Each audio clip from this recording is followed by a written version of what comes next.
வெண்முரசு. பிரயாகை 71. பகுதி 14. வேட்டை வழிகள் 7.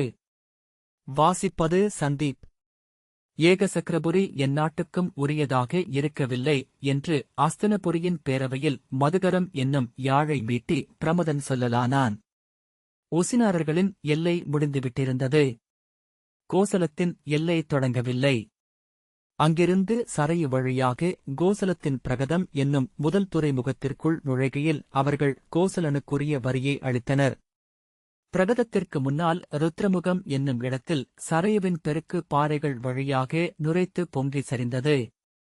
கோசலத்தின் படகுகள் அதை அடைந்து நின்றுவிட வேண்டியிருந்தது. ஆனால் நாணல்களை பின்னி உருளைப் படகுகளை கட்டத் தெரிந்த ஏகசக்கரநகரியின் மக்கள் அப்பாறைகள் வழியாக மிக எளிதாக நழுவி வந்து மலைப்பொருட்களை விற்றனர். பொருட்களை வாங்கிக் கொண்டு அவ்வொழுக்கில் அவர்கள் கட்டி வைத்திருந்த பெரிய வளங்களைப் பற்றி படகுகளை மேலேற்றி தங்கள் நகருக்கு திரும்பிச் சென்றனர். திரேதாயுகத்தில் தசரதன் கோசலத்தை ஆட்சி செய்த காலம் முதலே ஏகசக்கரநகரி தன்னந்தனி அரசாகவே இருந்தது. அதைச் சூழ்ந்திருந்த 100 மலை கிராமங்களுக்கு அதுவே சந்தைமயம். அந்நகரத்திற்கு அரசன் இருக்கவில்லை. அங்கே வாழ்ந்த 7 குலங்களின் தலைவர்களின் குழுவால் ஆளப்பட்டது. நகரைச் சுற்றியிருந்த அடர்காடுகளில் இருந்து காட்டெருதுகளும் யானைகளும் மட்டுமே அவர்களை தாக்கக்கூடியவையாக இருந்தன. சரையுவின் பெருக்கை கடந்து எந்தப் படையும் அவர்களை நெருங்க முடியாது. ஆகவே அவர்கள் அந்நகரைச் சுற்றி மலைப்பாறைகளைக் கொண்டு உயரமற்ற கோட்டை ஒன்றை கட்டிக் கொண்டனர்.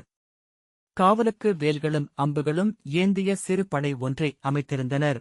அரச படைகளின் காவலற்ற ஏகசக்கரநகரி சில நாட்களிலேயே பகனால் முழுமையாக கைப்பற்றப்பட்டது. ஒவ்வொரு நாளும் கதாயுதத்துடன் அவன் நகரில் நுழைந்து மக்களைக் கொன்று குவித்து களஞ்சியங்களை சூறையாடி உணவுண்டு மீண்டான். அவனைத் தடுக்க ஏகசக்கரநகரியின் மக்கள் அமைத்த படைகள் அவன் தன் பெரும் கதாயுதத்துடன் கைகளை விரித்து வெறிச்சிரிப்புடன் உள்ளே வரும்போதே அஞ்சி ஓடினர். மக்கள் தங்கள் இல்லங்களுக்குள் குழிகள் தோண்டி அறைகள் அமைத்து அதனுள் ஒளிந்து உயிர் தப்பினர். கோசலத்திற்கு முழுமையாக அடிமைப்பட்டு கப்பம் கொடுத்து தங்களை காக்கும்படி கோரலாமென்றும் அவர்களை தங்கள் படகுகளிலேயே அழைத்து வரலாம் என்றும் வணிகரும் 1000 வேளிரும் அடங்கிய குலச்சபை முடிவெடுத்தது. ஆனால் அச்சபையில் இருந்து குலமுதியவர் ஒருவர், மைந்தரே, எந்த அரக்கனை விடவும் கொடியது அரசு என்று அறியுங்கள். இவனுக்கு வயதாகும். நோயுறக்கூடும். உளம் கனியவும் கூடும். அரசோ மூப்போ நோயோ கருணையோ அற்றது. கொடிய அணங்கு போல நம்மைக் கைப்பற்றி நம் குருதியை நாமறியாமலேயே உண்பது. நம் குருதியை குடிக்கும்தோறும் மேலும் வளர்வது. நம்மைக் கொன்று உண்ணும் பொருட்டு நம்மையே தன் காலடியில் விழுந்து மன்றாட வைக்கும் அளவுக்கு மதியுகம் கொண்டது. எண்ணம் முந்தி அரசை நாம் இங்கு கொண்டு வந்தால் பின்னர் ஒருபோதும் ஏகசக்கரபுரி அதன் விடுதலையை மீட்டெடுக்க முடியாது என்றார். குலத்தவர் திகைத்து கலைந்து ஒலி எழுப்பினர். இவன் நம்மைக் கொன்று அழிப்பதை எப்படி எதிர்கொள்வது? எத்தனை நாள்தான் இங்கே அஞ்சி வாழ்வது என்றனர். குலமுதியவர், அரசுக்கும் இவனுக்குமான வேறுபாடுதான் என்ன? அரசு நம்முடன் ஒப்பந்தம் போட்டுக் கொள்கிறது. அது நம் குருதியை உண்ணுவதை நம்முடன் பேசி வரையறை செய்து கொள்கிறது. இவனிடமும் நாம் ஓர் ஒப்பந்தம் போட்டுக் கொண்டால் இவனும் நமது காவலனே. இவன் இன்னொரு அரக்கன் இங்கு வராமல் நம்மை காப்பான் அல்லவா என்றார். குலச்சபை அதையே செய்யலாமென்று முடிவெடுத்தது. முதியவர் பகனிடமிருந்து ஊரைக் காக்கும் வழி ஒன்றை சொன்னார். பகனின் வீரர்களில் ஒருவனை மட்டும் சாலையில் வெட்டிய படுகுழியில் வீழ்த்தி அவர்கள் பிடித்தனர். அவன் இறந்து விட்டான் என்று எண்ணி பகன் திரும்பிச் சென்றபின் அவனை சிறையிலடைத்து அவன் மொழி அறிந்த வணிகர்களை வைத்து அவனிடம் அன்புடன் பேசினர். பேசிப் பேசி அவனை அவர்களுக்கு இசையச் செய்தனர். அவனுக்கு அவ்வூரின் அழகிய இளம்பெண் ஒருத்தி மணமகளாக அளிக்கப்படுவாள் என்றனர். அவன் பகனிடம் பேசி ஊருடன் ஓர் உடன்படிக்கை செய்து கொள்ளச் செய்வான் என்றால் அம்மணமகளுடன் இனிது வாழ முடியும் என்று வாக்களித்தனர்.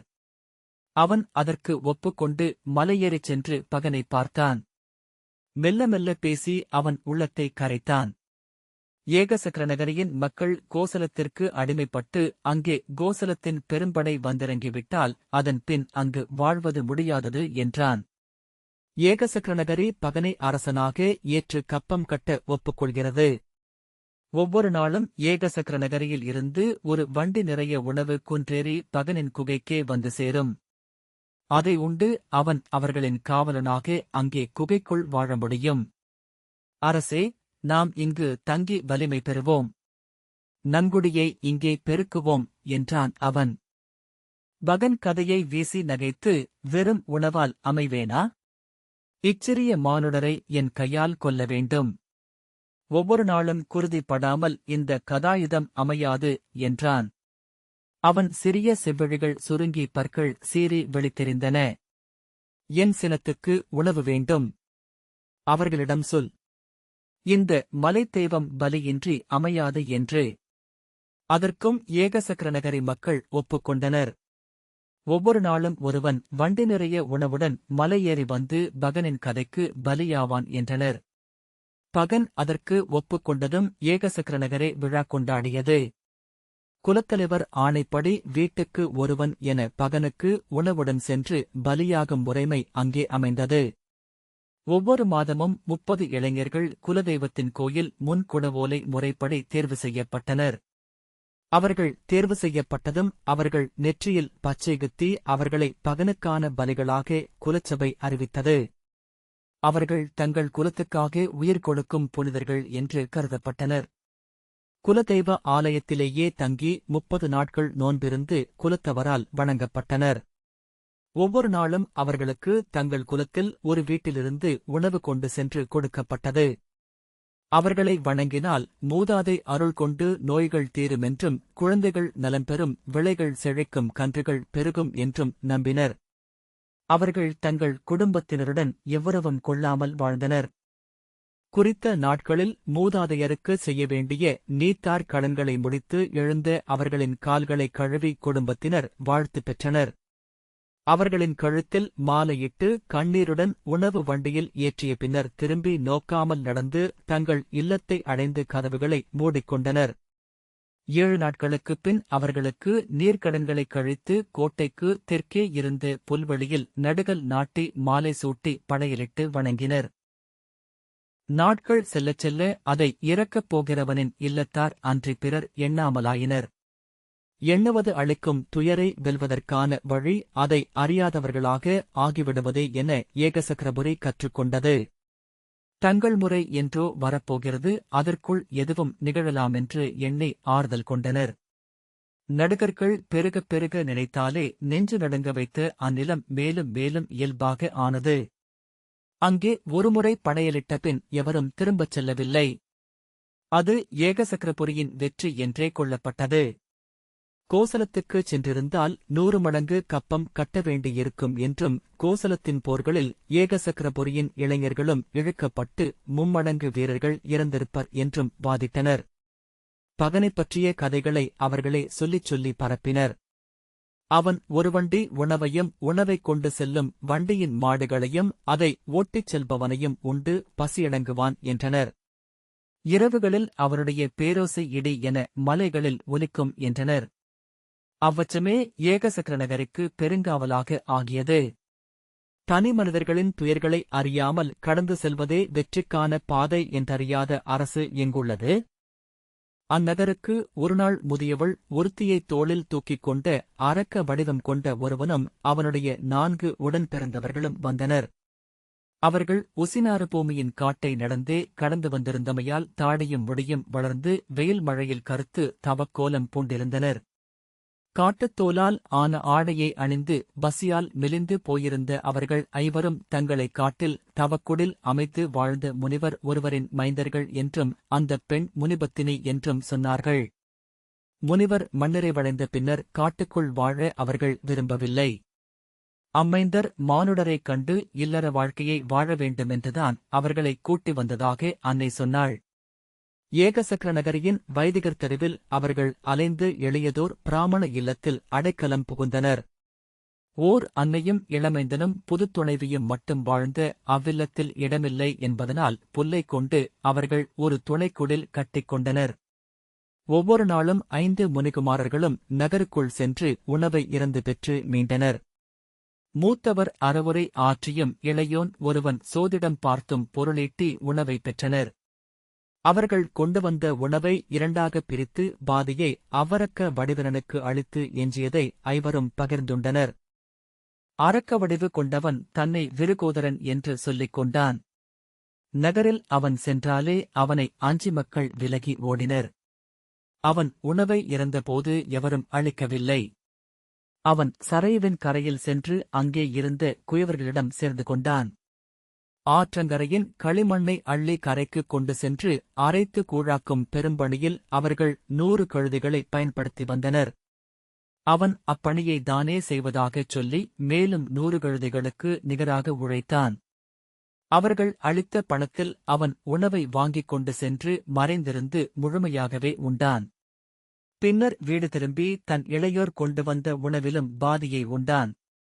ஏகசக்கர நகரை விட்டு சரையு வழியாக கோசலத்தை அடைய அவர்கள் எண்ணியிருந்தனர். இருந்துண்டு ஈட்டிய பணத்தைக் கொண்டு ஒரு படகை அமர்த்திக் கொண்டு அவர்கள் கிளம்புவிருந்த அன்று இரவில் அவர்கள் தங்கிய இல்லத்தில் அழுகையொலியைக் கேட்டு அவ்வண்ணை சென்று விசாரித்தாள். அந்த இளம்பைதிகன் அழுது கொண்டிருந்தான். அவன் மனைவி சினத்துடன் தன் வயிற்றைத் தொட்டு கூச்சலிட்டு அழுது மன்றாடினாள். அவன் அன்னை அழுது சோர்ந்து சுவர் மூலையில் சுருண்டிருந்தாள். என்ன நிகழ்கிறது என முனிபத்தினி கேட்டாள். இளம்பைதிகன் பகன் அங்கே வந்த கதையை சொன்னான். அந்த மாதம் உணவுடன் பலியாகச் செல்ல வேண்டிய 30 பேரில் அவனை முதல்வன். அவன் குலக்குழு குடவோலையிட்டு தெரிவு செய்ததில் முதலில் வந்த பெயர் அவனுடையது. அது எவர் செயலும் அல்ல, ஊழின் தேர்வு. நான் சென்று மடிவதே நன்று. தன் கொடிக்காக இறப்பவர்களே அதை வாழ வைக்கிறார்கள். எந்தப் பெருங்கொடியும் அதன் ஒரு பகுதியின் அழிவைக் கொண்டேதான் வாழ்கிறது. அதில் துயருற ஏதுமில்லை என்றான். அவன் மனைவி, செல்வமில்லாதவனின் மனைவி நான். உங்கள் குழந்தையை என் கருவில் சுமந்திருக்கிறேன். உங்கள் அன்னையின் பொறுப்பும் என்னுடையதே. நீங்கள் பலியானால் நான் என் கற்பையும் என் குழந்தையின் உயிரையும் அன்னையின் வாழ்வையும் காத்துக்கொள்ள முடியாது என்பது உறுதி. நீங்கள் இறந்த பின்னர் உங்களுக்காக நீர்விட எவரும் இல்லை என்றால் விண்ணுலகில் உங்கள் மூதாதையர் பசித்து விடாய்கொண்டு அழிவார்கள். ஒருவன் தன் மூதாதையருக்கும் உறவினருக்கும் செய்யும் கடமைகளுக்குப் பின்னரே குலத்துக்கும் நாட்டுக்கும் செய்யும் கடமைகள் வருகின்றன என்றாள். ஆம், ஆனால் என்னை என் குடி தேர்வு செய்த பின் நான் செய்வதற்கேதும் இல்லை என்றான் கணவன்.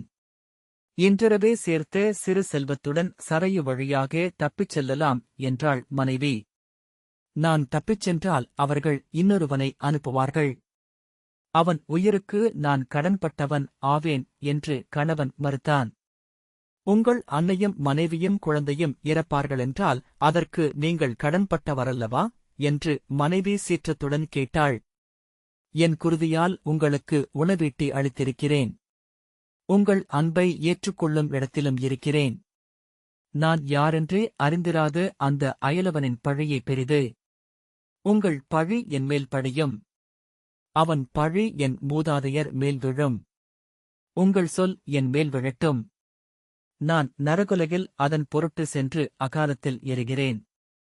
ஆனால் என் மூதாதையர் மேல் பழிவிழ ஒப்புக்கொண்டேன் என்றால் அதைவிட பெரும்பாவம் பிறிதில்லை என்றான் கணவன்.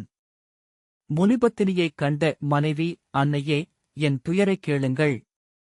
நான் என் குடித்தலைவரின் காலில் சென்று விழுந்தேன்.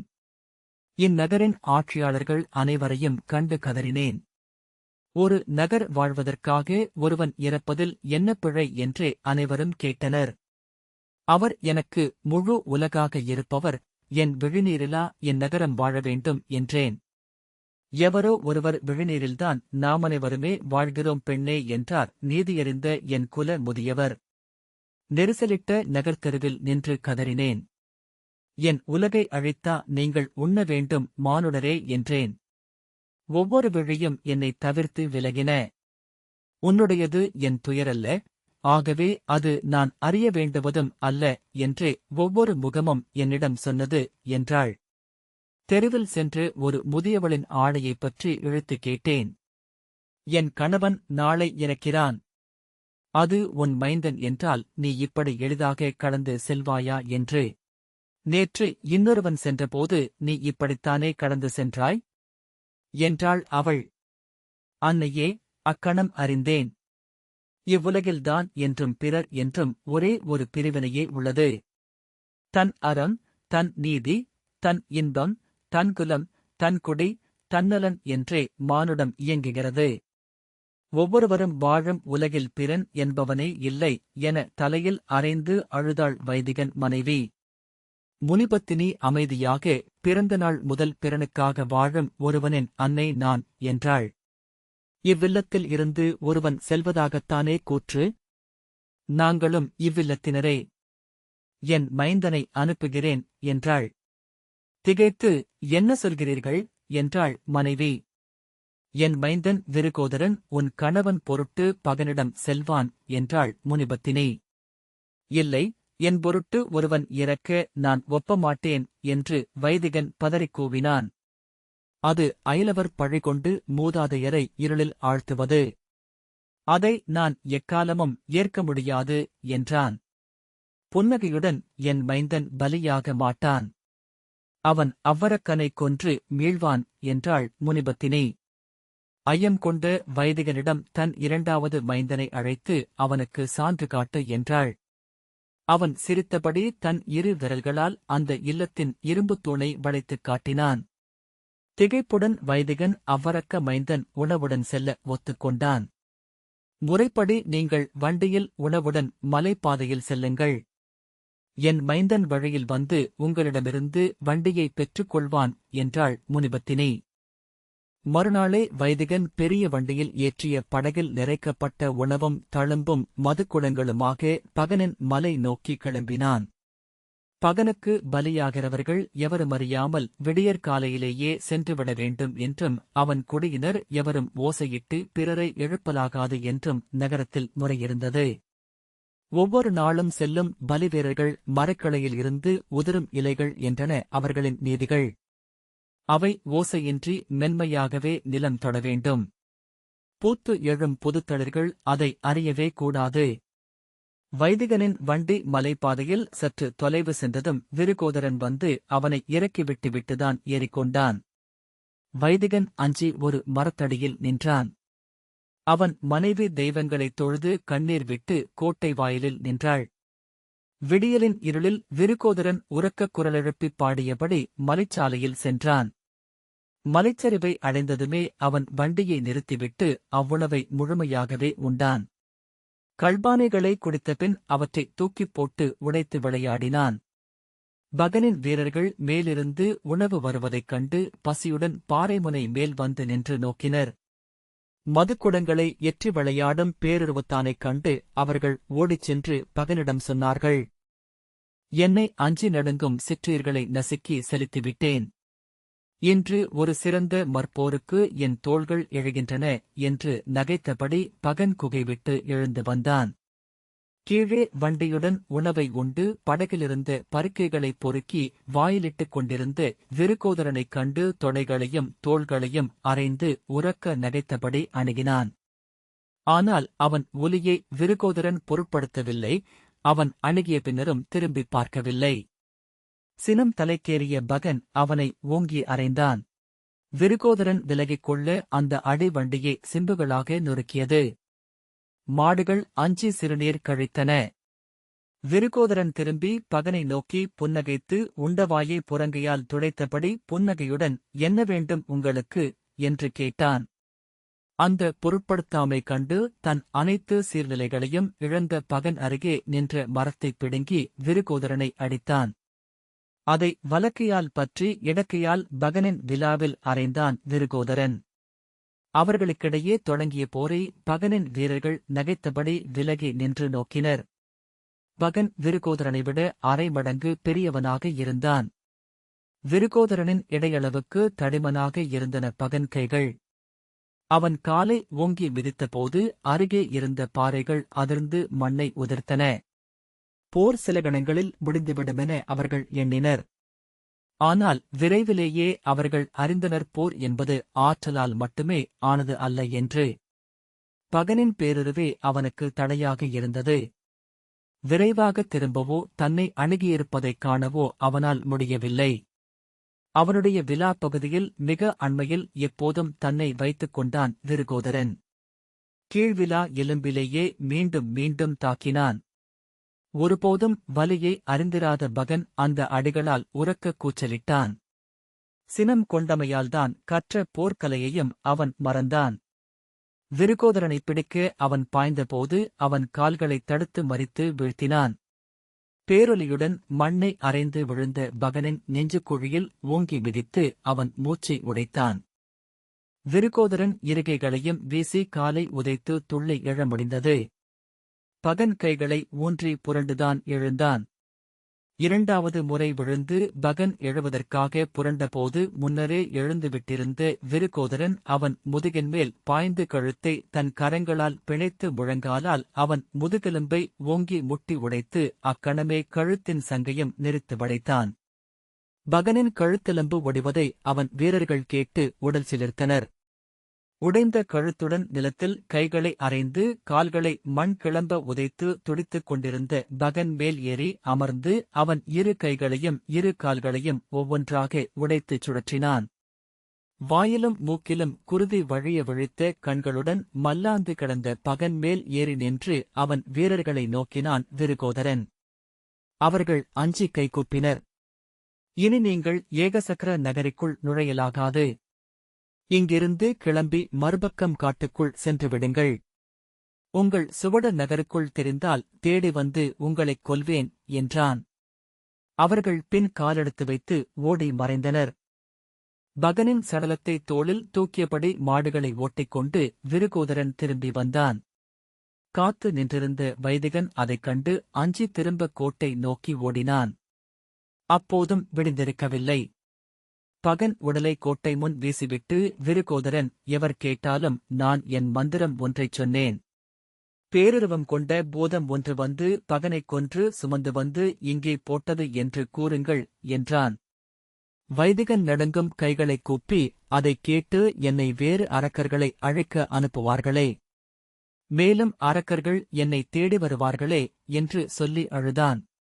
அஞ்ச வேண்டாம், அப்போது நான் தேடி வருவேன் என்றான் விருகோதரன். அன்றே தன் உடன்பிறந்தாரையும் அன்னையையும் அழைத்துக் கொண்டு அவன் சரையுவின் படகு ஒன்றில் ஏறி ஏகசக்கர நகரியை விட்டுச் சென்றான்.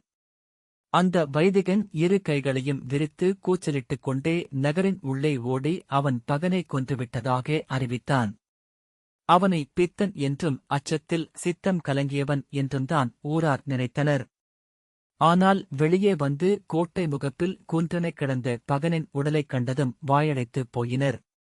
பிரமதன் பாடி முடித்தான். ஏகசக்கர நகரியின் தலைமை வைதிகனாகவும் ஊரே அஞ்சும் ஆற்றல் கொண்டவனாகவும் விளங்கும் கலிகன் அவ்வாறுதான் உருவானான். அவன் கொன்ற 100 அரக்கர்களை விவரிக்கும் கலிக பிரதாபம் என்ற நூலை எழுதியவர் சண்டர் என்ற பெயருள்ள சூதர். அவரே இக்கதைகளை கலிகரிடமிருந்து கேட்டறிந்து கொண்டு கலிகபிரஹசனம் என்ற அங்கத நூலையும் இயற்றினார். அவரிடமிருந்து நான் கற்றதே இப்பாடல். அவர் வாழ்க்க. பாடல் முடிந்தபோது பேரவையே நகைத்துக் கொண்டிருந்தது. திருதராஷ்டிரர் உரக்க நகைத்தபடி எழுந்து கைகளை மேலே தூக்கி, அது வேறெவரும் அல்ல, என் மைந்தன் பீமனே. அவனும் அவன் அன்னையும் உடன்பிறந்தாரும் நலமாக இருக்கிறார்கள். உடனே நம் ஒற்றர்கள் கிளம்பட்டும். சரையு வழியாக அவர்கள் சென்ற இடமென்ன என்று கண்டு சொல்லட்டும் என்றபின் திரும்பி, விதுரா, மூடா, நீ என்ன சொன்னாய்? அவர்கள் இறந்துவிட்டார்கள் என்று இல்லையா? நான் சொன்னேனே, என் மைந்தன் பீமன் அத்தனை எளிதாக இறக்க மாட்டான் என்று. அவனுக்கு என் மூதாதையரின் அருள் உண்டு. அவனை பெரும்படையெனச் சூழ்ந்து காப்பது அவர்களின் கருணை என்றார். சொல்லி வரும்போதே அவர் குரல் உடைந்தது. எங்கோ இருக்கிறான், நலமாக இருக்கிறான் என்றவர் தளர்ந்து பீடத்தில் அமர்ந்து கொண்டு தன் முகத்தை கைகளில் ஏந்தி மூடியபடி தோள் குலுங்க அழத் தொடங்கினார். அதுவரை சிரித்துக் கொண்டிருந்த பேரவை எழுந்து திகைத்து முகத்துடன் அவரை நோக்கியது. விதுரர் சஞ்சயனை நோக்கி அரசரை உள்ளே அழைத்துச் செல்லும்படி கை காட்டினார். வெண்முரசு அனைத்து விவாதங்களும். மகாபாரத அரசியல் பின்னணி வாசிப்புக்காக வெண்முரசு வாசகர் விவாதக் குழுமம். இந்த வாசிப்பை கேட்டதற்கு நன்றி.